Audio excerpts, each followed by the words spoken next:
Assalomu alaykum aziz vatandoshlar, musofir shahrida yurgan aka-uka opa singillarimiz diqqatiga. Mana vatandoshlarimiz kelishyapti. Hozirda pasatka jarayoni bo'lib o'tmoqda.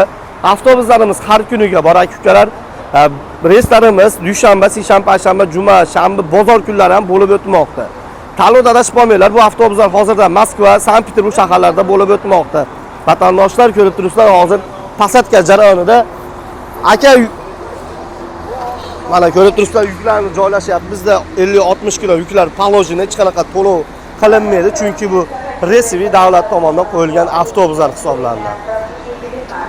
Mana keling akamizdan so'raymiz.